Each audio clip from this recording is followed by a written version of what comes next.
आइए आइए कुछ चर्चा करते हैं। भगवत चर्चा।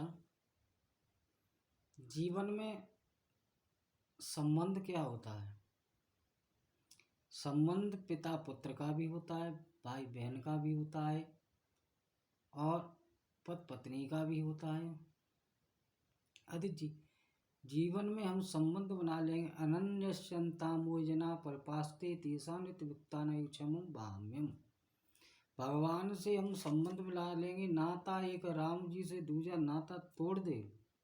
संबंध बनाए स्वामी सखा सिय पी के। संबंध राम जी से बना लेंगे, कृष्ण जी से बना लेंगे, हनुमान जी से बना लेंगे, सदगुरु से बना लेंगे। वो संबंध हमारा जीवन पर्यंत निभता है। एक हमारे पूज्य महाराज श्री गुरुदेव भगवान एक कथा का सुनाया करते थे। बड़ा विचित्र कथा है।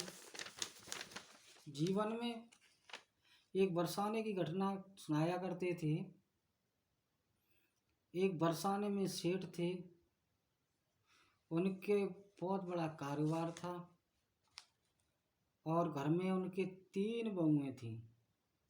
3 बहुएं सब आज्ञाकारी थी, उनकी बात को माना करती थी। लेकिन सेठ जी के मन में एक चिंता थी। उनके कोई एक बेटी नहीं थी। इसी का भाव उन्हें खलता था। एक दिन सेठ जी एक संत जी के पास जाकर के बोले, तुम्हारे मन में, संत जी के पास जाकर बोले, संत ने कहा, सेठ जी बताओ क्या बात है। तो निज दुख सुख सब गुरहि सुनायो। उन सेठ जी ने वो संत से जाकर के अपनी दुखी व्यथा कही। संत बोले कि तुम्हारे मन में जो अभाव है वो अभाव प्रकट करो। वो भाव यदि तुम्हारे यही तो भाव है, तुम्हारी बेटी नहीं है। अरे बेटी नहीं है तो भगवान को बना लो संबंध भगवान से।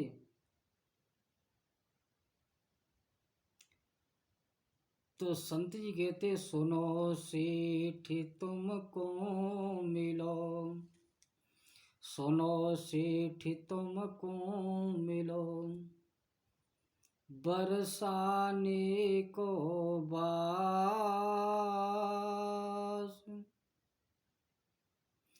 याई नाते मान लो, यदि मानो राधे सुता, तो काई रहते उदास। सुनो सेठ तुमको मिलो, बरसाने को बास, यदि मानो राधे सुता, तो काई रहते उदास। अरे सेठ जी, तुम क्यों संसार में भटक रहे हो? श्री किशोरी जी को अपनी बेटी मान लो। संत सदा दूसरे का हित करते हैं। संत सदा सद कोवा हितो गुरुपदेश्या कोवा शिष्य पालती। गुरु कौन होता है? जो हित का उपदेश दे। गुरु वो नहीं होता है जो भगवान को छोड़ करके अपनी पूजा कराए। सदगुरु वो होता है जो भगवान की को समर्पण करवा दे, कहे भगवान की रास्ता दिखा दे। चौराहे पर संत सिपाही हरी लाल झंडी दिखलाई, जो खतरे को समझ न पाते होता एक्सीडेंट। जो व्यक्ति गुरु की बात को नहीं मानते, संत की बात को नहीं मानते, उन्हें पछताना पड़ता है। तो अब तो सेठ जी ने राधा जी को अपनी भाव बना ली। एक चित्रपट लेके आए और अपने घर में एक अलमारी में सजा कर रख लिया।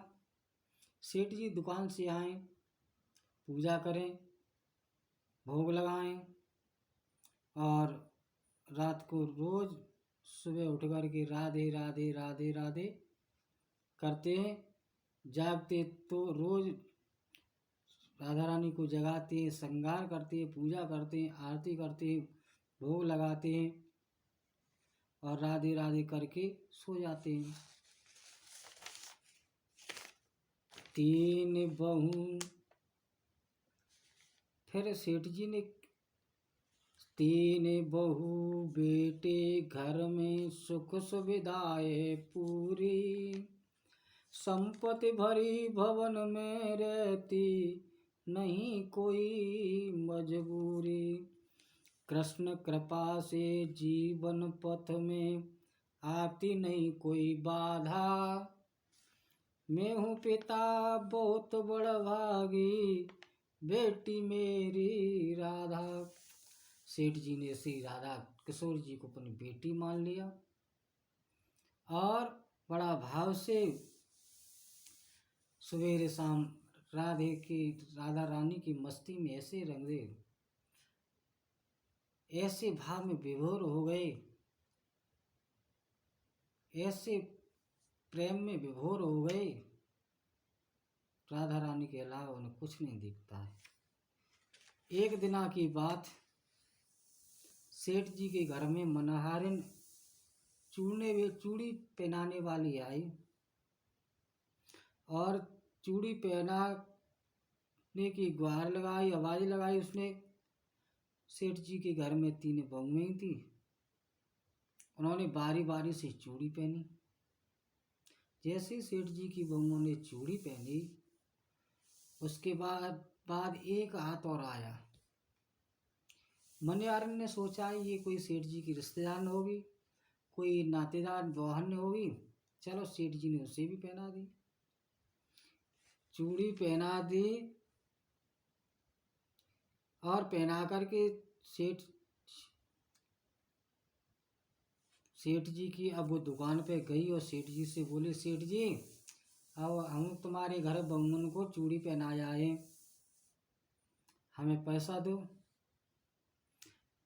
सेठ जी से बोले, सेठ वो चूड़ी बेचने वाली बोली 2 नहीं 4 3 नहीं 4 के पैसे चाहिए, तुम्हारे घर में 4 लोगों ने चूड़ी पहनी है।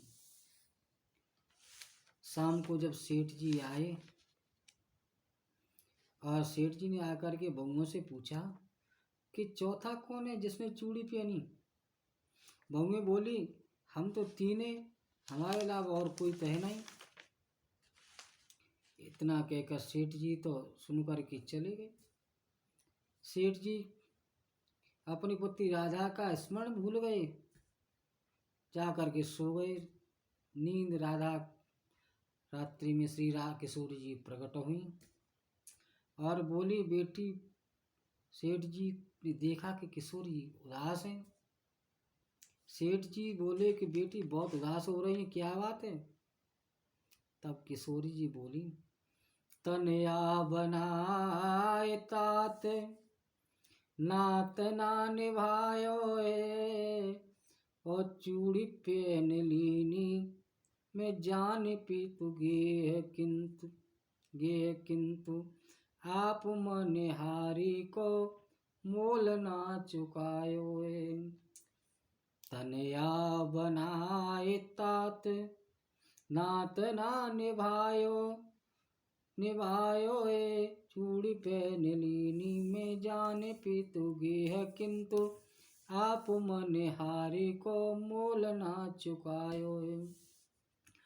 3 बहू याद किंतु बेटी नहीं याद रही, नैनन में राधिका के नीर भर आयो।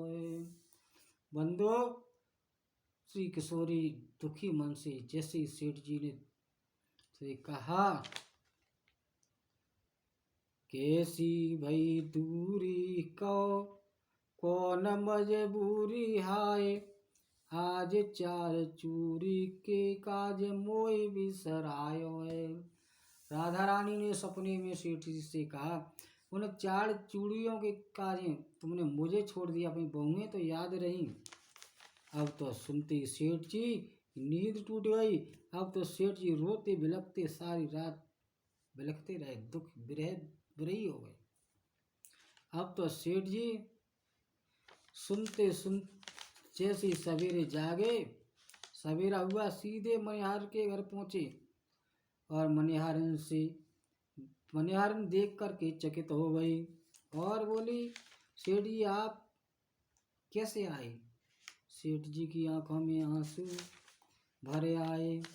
सेठ जी बोले, धन धन भाग तेरो मनिहारिन, धन धन भाग तेरो मनिहारिन, तो सो बड़ भागी नहीं को, तो सो बड़ भागी नहीं को, संत महंत पुजारी, धन धन भाग तेरो मनिहारी। मैंने मानो सुता किंतु निज, मैंने मानी सुता किंतु निज, नयनन नहीं निहारी।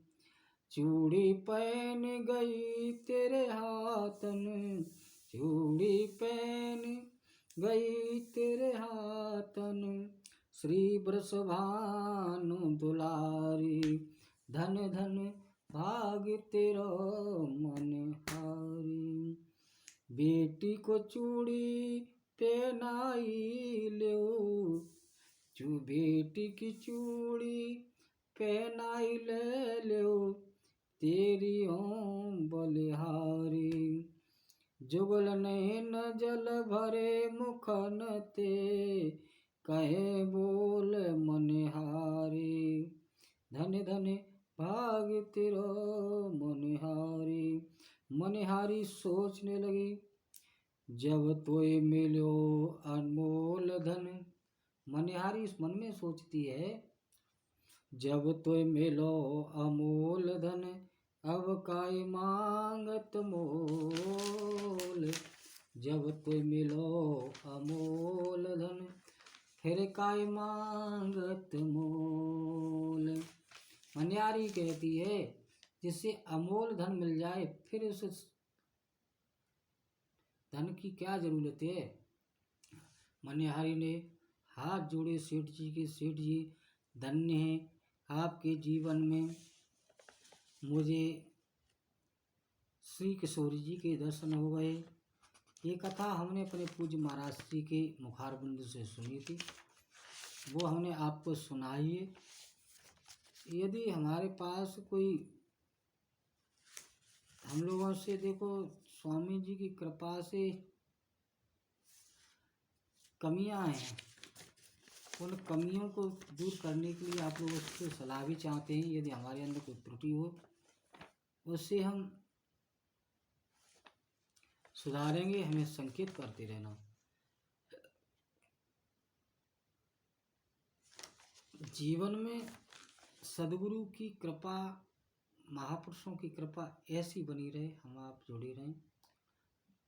स्वामी जी का नाम का, स्वामी जी के स्नेह का प्रचार होता रहे। गोविंद भगवान की जय, बरसाने वारी की जय।